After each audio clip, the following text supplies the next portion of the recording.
Okay. So today's speakers, our managing director at NHAZCA, Alessandro Brunetti, will show you this particular application of photomonitoring. He's a geologist with a long experience in management and processing of remote sensing data for monitoring of land and infrastructures.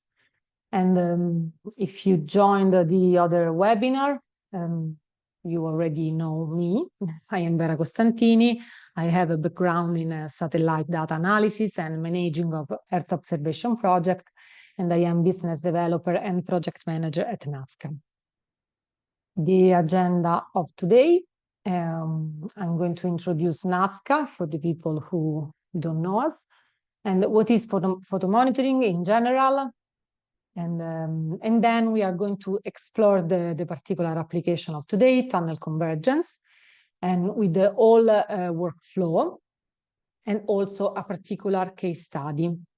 And then how to get started with the photomonitoring for tunnel convergence and the Q&A session. NHAZCA is a spin-off of Sapienza University. We are now, let's say, independent from university, but we keep collaborating in many projects. We are leader in monitoring solutions for land and infrastructures with the remote sensing technologies. And also we, as I said, we keep collaborating with university, and we have a constant investment in research and innovation. We also have a great team of professionals, of geologists, engineers, physicists. And we also have many certification for quality. And also the last that we got is for gender equality, which is very important for us. And also we are, let's say, the inventor of photomonitoring technology. Photomonitoring is an innovative technology for monitoring different kind of situations from, let's say, slopes, but also buildings and infrastructures. And we, as NHAZCA, we use this technology for many different projects. It is developed internally with inside the software with our algorithms developed inside IRIS software. It takes advantage of the great availability of optical images acquired from many different sensors today, from cameras to drones to satellites. And it is used for the detection of changes and displacements, taking advantage of digital image processing techniques.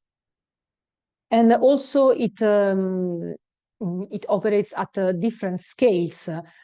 For example, if we think about satellites, we can analyze and monitor very big areas. If we think about a smartphone, which also can be used to acquire pictures, of course, and the data, the images taken from smartphones can also be analyzed and used for photomonitoring analysis. So it is able to analyze any kind of raster images, let's say. The kinds of analysis that we can make are, as I said, change detection. So, for example, the appearance or disappearance of a particular element, and also a shape change of some element. Please, if I can ask you to mute yourself. I don't know, I can hear some voices, some noise. Thank you. And for example, what we see in the upper right of the slide is a change detection analysis of a rockfall that happened in this mountainous area. And these are images taken from a smartphone and analyzed to detect changes that we can see with in these red spots.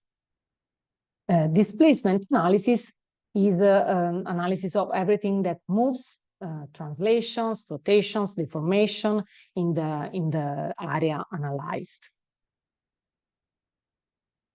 And now we are going to explore this particular application. So I leave the floor to my colleague and director of NHAZCA, Alessandro Brunetti. Thank you, Vera. Thank you, Vera, for your valuable introduction. Can you hear me, first of all?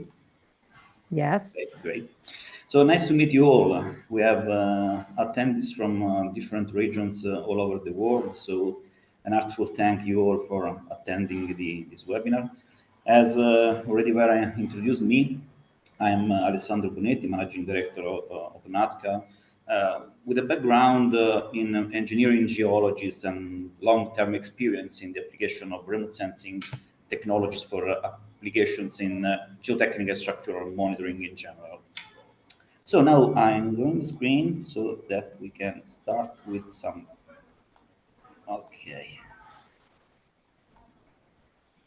with some dives into the application of photomonitoring, that is the key topic of the day for tunnel convergence.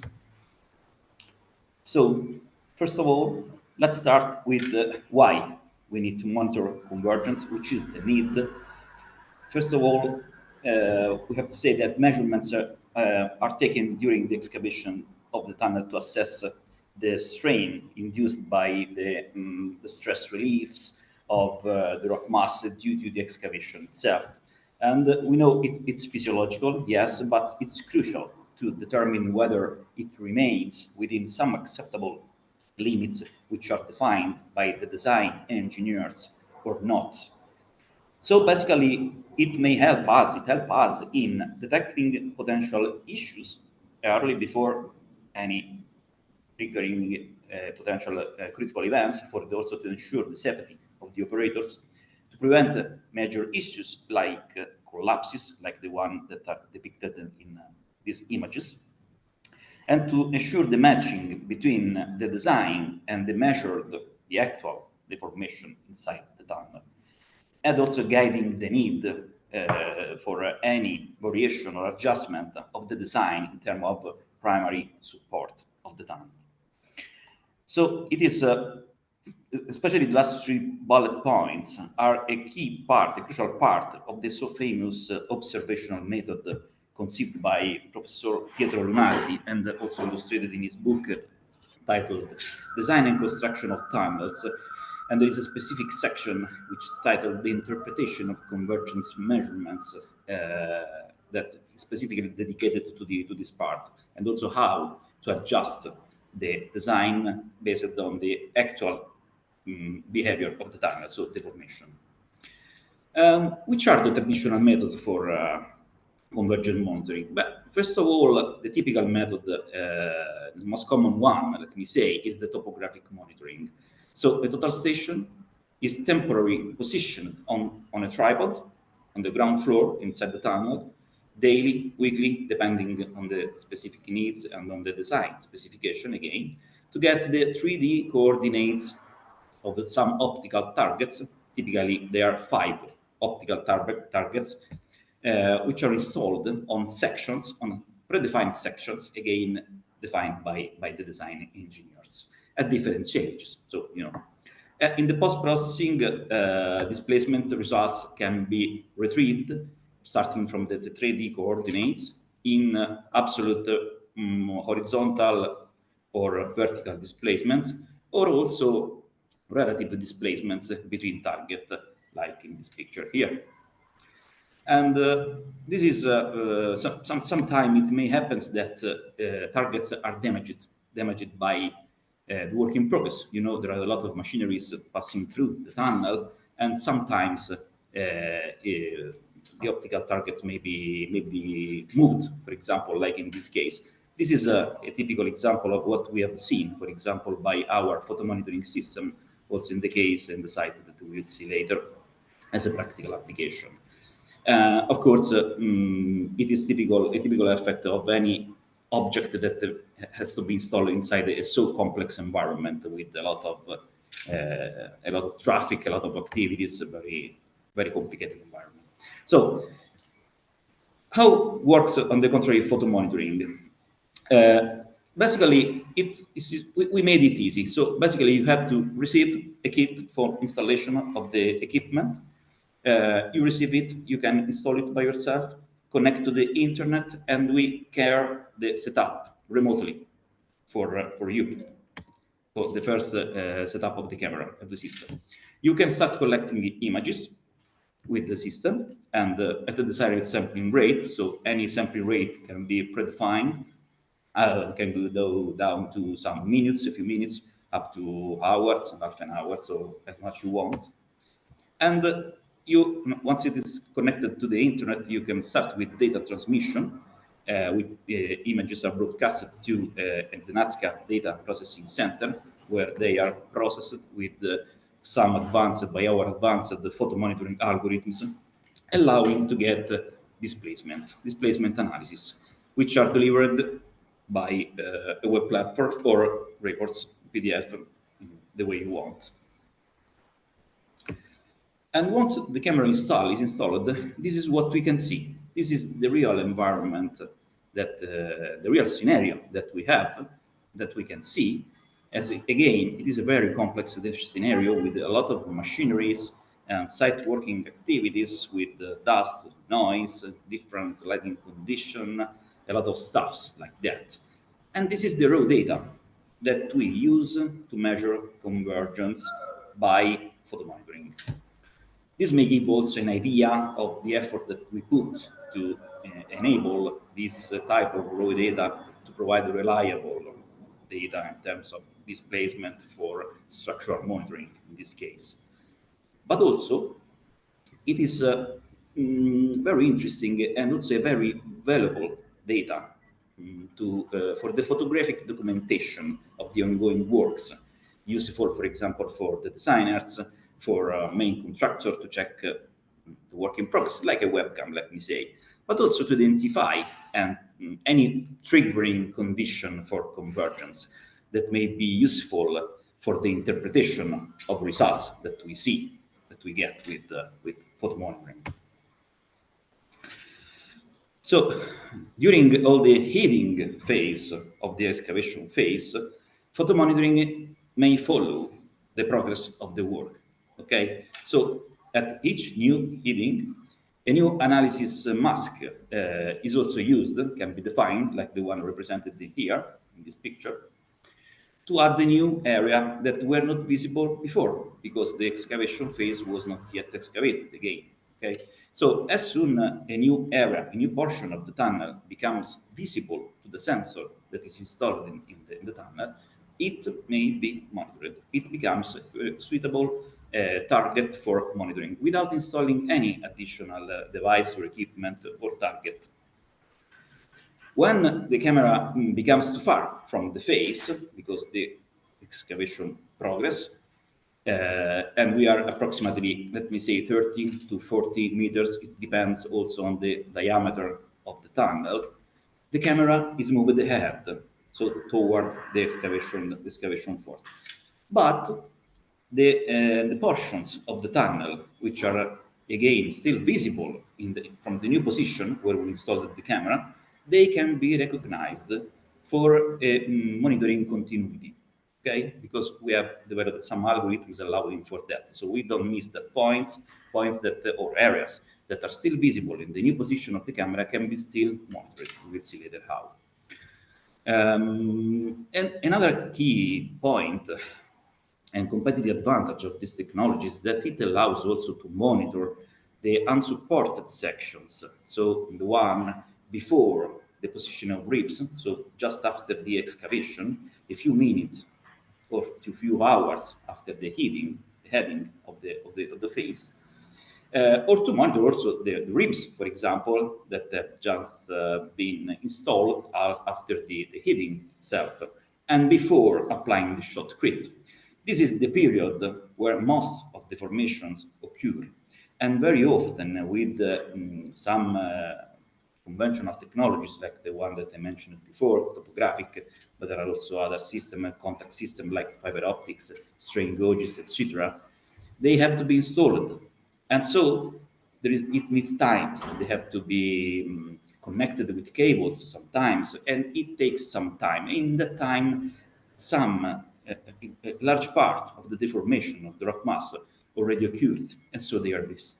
On the contrary, as soon they become visible by the camera, which is installed inside the tunnel, they can be monitored. Okay, so this is one of the key advantages of photomonitoring.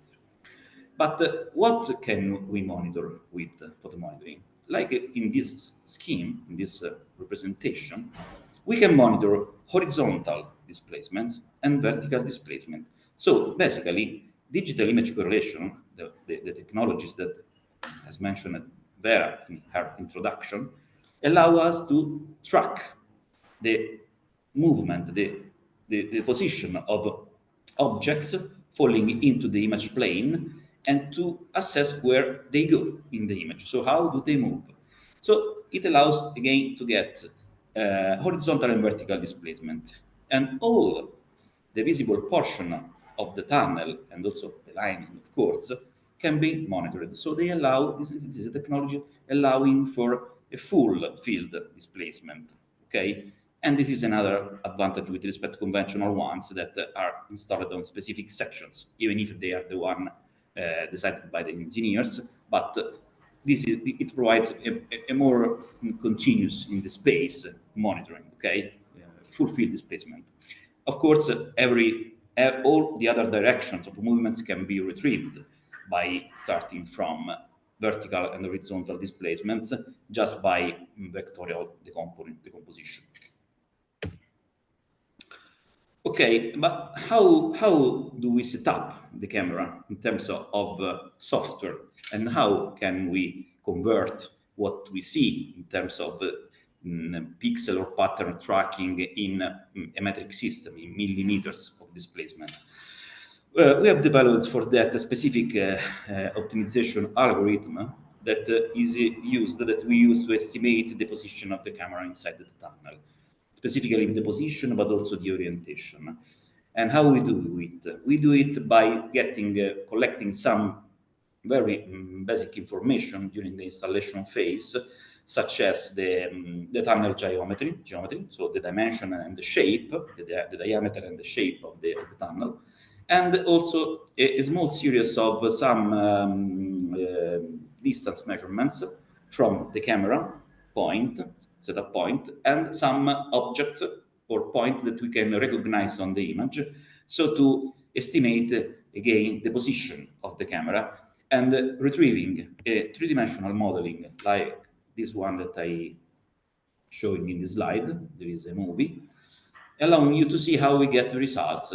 So we generate a virtual three-dimensional model of the camera, of the tunnel, where the camera, we know the position of the camera inside this model, and it allows us to define the three-dimensional coordinates of each pixel of the image that we collect by photomonitoring by the system that we have installed.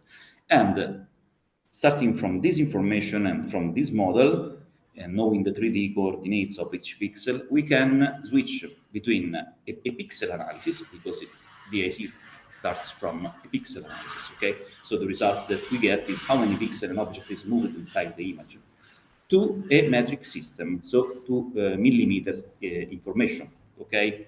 That of course change over time and over the span that we measure. So let's come to see an example, a real example on a real case study.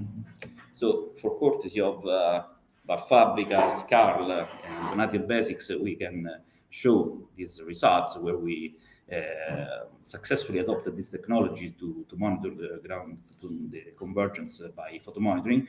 This is a site in Italy, an ANAS site, you know. This is the road doubling of the State Street number 318. The main contractor is, again, the consortium Valfabrica SCAR, which is represented by Donati and Basics, which are two leading companies, construction companies at national and international level.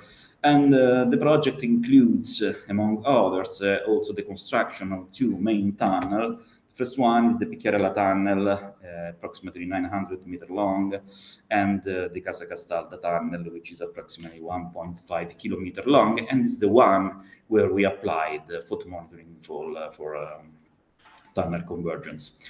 And these tunnels are realized by conventional tunneling method, so drilling mainly. This is the setup. So here you can see again some pictures of the setup.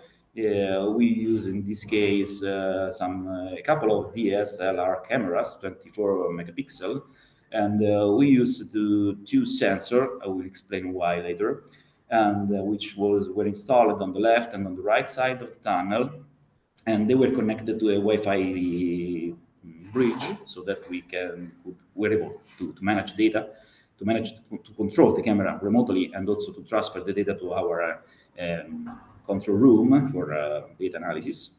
We set up an acquisition frequency of 15 minutes, but again, it's modular, so we can go down to seconds, potentially, to minutes or hours, as much you want. And it was an overall monitoring time frame of 60 months, so not so short.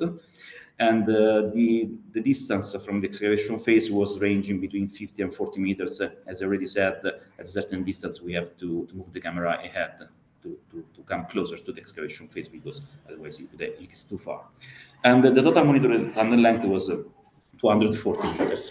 So why we use two camera? Basically, this is technologies that may be used also by one single camera. For example, if we had the opportunity to install it on the crown of the tunnel, we would have been able to monitor just by one camera, not installing it too close to the surface, but just leaving some space between the surface of the tunnel and the sensor. It would have been enough. But in this case, it wasn't possible. So to overcome some logistic issues, we decided to install two cameras, not for a photogrammetric approach. This is not the purpose, because the IC doesn't use a photogrammetric approach. It's used just single couples of images or stack of images collected by the same sensor from the same position with the same orientation. Okay, and so in these ways we were able also to overcome some perspective effect, because as you can see in this picture, this is a picture taken by the left camera, for example, and the length of the tunnel represented on the left and on the right side is the same, but the representation of the image is very different, because the right side is represented by many more pixels than the left side. So this is why I say there is a sort of perspective effect or foreshortening effect, so that in a single pixel, in the left side, in this case, we have much more area with respect to the right side. And this is the reason why we choose to install two cameras. Again, by installing it on the crown, probably it would have been enough, sufficient, but just one system. But it's just a matter of setup. And let's see the first results. So this is the first key results that we get. So a full field displacement map. As I already said, all the visible part of the tunnel may be good candidates for monitoring. So every point, as you can see in the left picture, provide displacement information. We can get again horizontal and vertical displacement directly, and get any other component of the movement by retrieving it by vectorial decomposition. The colors represent, in this case, the entity of displacement. This is an horizontal displacement map. So in the crown, as expected, we have no horizontal displacement. We have horizontal displacement toward the right in red on the left side of the tunnel, and on the contrary, we have displacements along toward the left on the right side of the tunnel, as expected, because it is a converging movement. And this is, on the right side, you can see the 3D model that we retrieved by our algorithms, which is getting colored depending on the time. So based on the advancement of the heading of the tunnel, new excavation phases, it is depicted the full field displacement pattern, so that we can assess how the rock mass is behaving in all the area that we can monitor, that we can see in the images. And starting from each of those points that we have seen in the slide before, we can retrieve time series of displacement. This is the typical representation of convergence monitoring, where in this case we have an example of horizontal displacement time series. The different color in this case represent the time series that we are looking at. For example, we have this yellow portion that is represented by this time series, and so also the other one with the other colors. It is a horizontal displacement toward the right, so this portion, of course, is moving toward the left, and it is why it is positive. Sorry, it's moving on the right, so this is why it is positive. On the contrary, the other one are negative because they are moving toward the left. And this is interesting because it is an example of what I was saying earlier, so that we are monitoring in this part, especially the first part of the tunnel that becomes visible after the excavation or after the positioning of ribs. That is one of the key advantages of the technologies. And we can correlate the displacement that we see. This is an horizontal displacement in terms of millimeters, as is written here. So approximately, let me say 12 millimeter displacement for the blue time series, and to correlate them with the heading phases. So in this case, there is a correlation, of course, between the works and the results in terms of displacement that we see on the slope. This is an example horizontal, and this is a long time series of displacement, approximately in 1 month. Just another example of what we can see on another chainage in this case. And we have horizontal displacement on the left and vertical displacement on the right. And also we can get and provide an image of the scenario at the time represented, or the last one, the most recent one, where to depict also the position of the areas whose time series of displacement are represented on the plots. Okay. And another point is the accuracy. We can comment a little bit it, because if we see the dispersion of the data on time, the accuracy is on the order of 1 millimeter or less, depending on the position, on the distance. Of course, as most of the technologies has some variables, depends on some specific logistics conditions. But basically, we can say that the accuracy is on the order of millimeter, so similar to the conventional topographic monitoring. And topographic monitoring is the technology, the data that we used also for validation of this result. So in the same project that I discussed before, the topographic modeling was also performed in the Casa Cassata tunnel. So we used this data in the same, we had this data in the same period and in the same portion of the tunnel where we had photomonitoring. So we were able to compare this data and we used them to those like, let me say, the ground truth. Okay, even if the acquisition is of frequency is much lower, and also the number of points is lower because we had 5 optical prisms per section with a frequency rate of approximately 1 day, depending on the periods, but basically, let me say, daily. And this is the result. So in this plot, we compare in yellow or orange the time series of displacement retrieved on a point, on an area, on a single section, this one specifically, that I'm pointing with my mouse, and the results in terms of vertical displacement retrieved by topographic monitoring. So, of course, again, the frequency of acquisition is very, very different, just 5 or 6 acquisition for topographic monitoring, but the results in terms of displacement and the differences are very low. In this case, less than 1 millimeter. This is a very ideal case, but we did this job on a lot of sections, and the average maximum difference that we noticed between the two technologies is on the order of 3 millimeters. So a very, very small very small difference. This is another example of much longer time comparisons. It is a long period data comparison of approximately 47 days. Again, the continuous line represents the results in terms of horizontal displacement and vertical displacements retrieved by photomonitoring, and the other points, this one, are the results from topographic monitoring. So also on the long period, the comparison is good. The fitting of the two time series is good.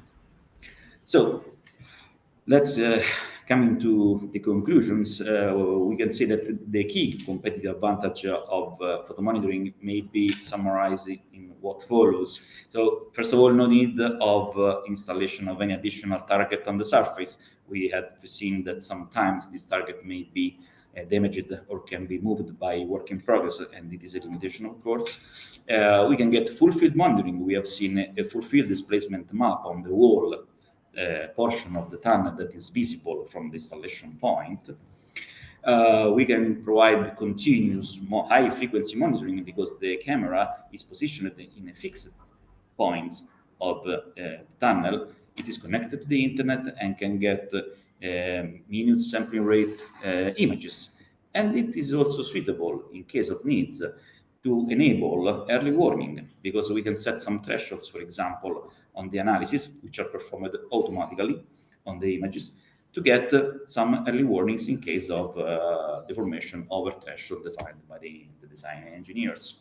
Again, the ability to support, we have already said it, the sections after the heading and the ribs before the shot crit, with a millimeter accuracy, very, very comparable to the conventional monitoring technologies like topographic monitoring. And finally, provide the photographic documentation, again, like a webcam, let me joke, that are useful for correlating the displacements that we see to the triggering events that may have triggered the deformation. Okay, it is a sort of the indirect benefit, let me say. So, Vera, I leave you back the floor to tell us how getting started with photomonitoring, if you agree. Yes, thank you very much. I will share again. Can you see my screen? Okay, so in general, for any project with the photomonitoring, first step is to identify your monitoring needs. Then you can contact us at info@nhazca.com or my email, for example, and we can define the best solution proposal together. And then you will receive your specific proposal.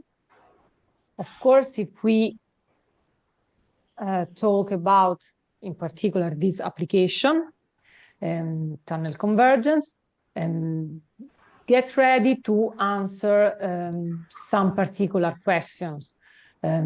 What is the project layout? So type and number of tunnels, if it's more than one. Which is the tunneling technique? Which is the length of the tunnel, the geographic area, and also which is the frequency you need the results, multiple times per day or one per year, which is probably not the case for tunnel convergence, but we never know, the duration of the monitoring. Okay. And okay, now, and thank you, Alessandro, for your good presentation and for all the details that you shared. I think that we already covered a lot of the probably the doubts and questions that that people can have. But as I said, just a second, I can't. Okay, I can't access the chat. I'm sorry because okay. I'm sorry, I can.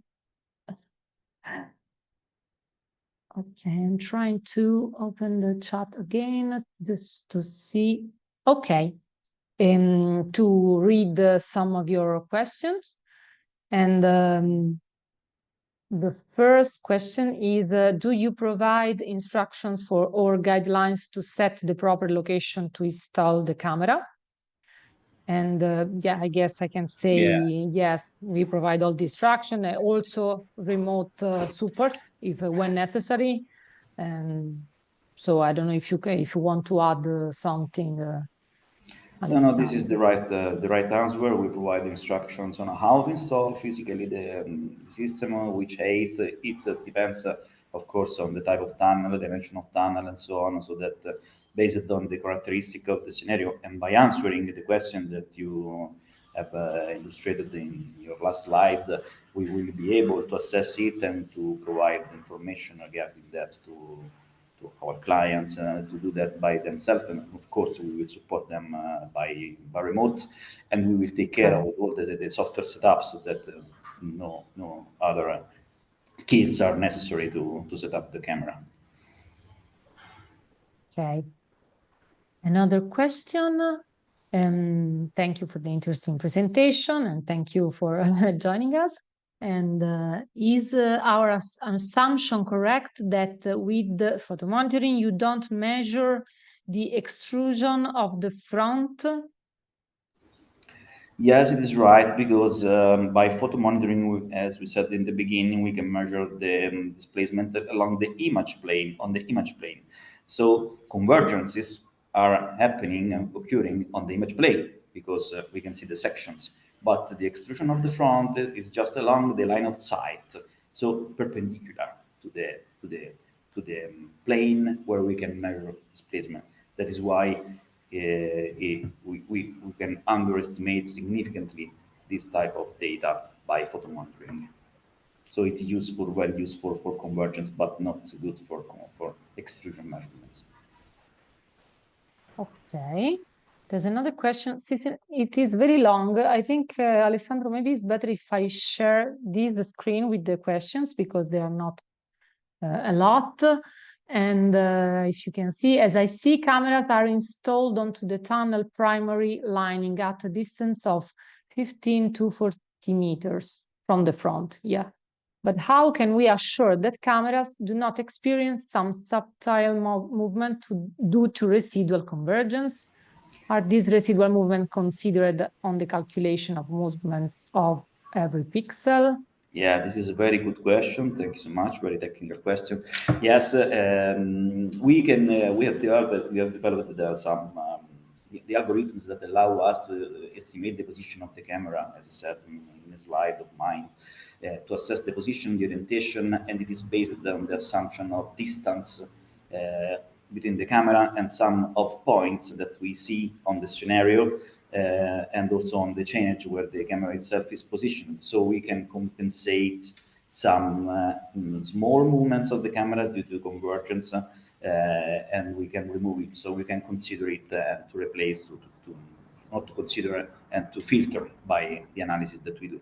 But, thank you for the question, because it was a challenge in the beginning, but we managed it. Okay.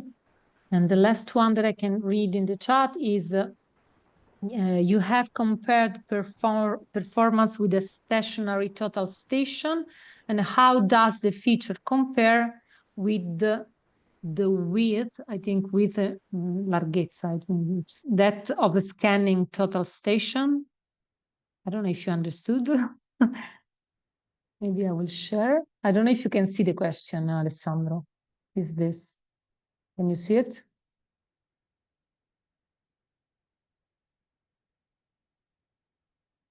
Can you hear me? Sorry, I was mute. Okay. Yes, probably the question regards the comparison with stationary total station. Yes. It was not a permanent total station installed in the site because it was not possible. It was not scheduled. So we compared data with what we had. That was conventional topographic monitoring, periodic monitoring, so installed on a tripod, and the results are the one that I showed in my slides. Okay, there's another question now. How do you get the benchmark for the coordinates or the measured points? Is it in a 3D? I mean, absolute coordinates. Do you need always light in the tunnel? Okay, so the coordinates are taken by, again, estimating identifying some portion of the tunnel, some segments of the ribs, some portion of shot creep that we can clearly recognize on images. We take some measurements with the laser system, conventional laser system, distanceometer, to get distances from the camera, but very few points are necessary for that. We note the channel where the camera is installed, and then based on this information and the shape of the tunnel and the diameter of the tunnel, we generate a 3D model. So the 3D model is not coming from surveys. It's just a model retrieved by algorithms, okay, virtual 3D model. And it is not it's in its relative coordinates, okay, not in a general reference system, a geographic reference system. It is not necessary in this case. If we need the light in the tunnel, yes, but generally the lighting conditions in tunnel are suitable, okay, are good because are very constant over time, and when they change, we can manage that. Of course, if there is a blackout that is completely black, we cannot see, we cannot monitor. So yes, we need to see what we monitor, and it must be light. I think we have time for one more question, and then you can, if you have other questions, you can send an email also to these contacts here, directly to Alessandro if you want, or to myself, or info@NHAZCA.com. And maybe a last question: how much time does it typically takes to install cameras and starting measuring and getting results? Yes, the installation of camera is very quick. Operator on site can do it very smartly in probably half an hour. Let me say, I think it's sufficient time, and we just need some hours or very few days to get the first data, the images, to start recording and to calibrate the results to provide a reliable measurement displacement. Some hours, in case of needs, may be sufficient. We have to collect a stack of images to calibrate, better calibrate the analysis to provide reliable results. Okay, thank you. And okay, as I said, if you have other questions, and I think I was able to read all the questions in the chat, but if we didn't answer, please reach out via email or via LinkedIn, whatever you want, and we will be happy to answer.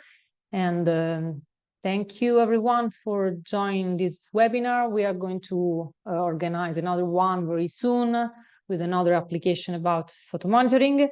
And thank you, Alessandro, and everyone who joined. Thank you. Have a nice day. Bye. Have a nice day. Thank you. Bye-bye.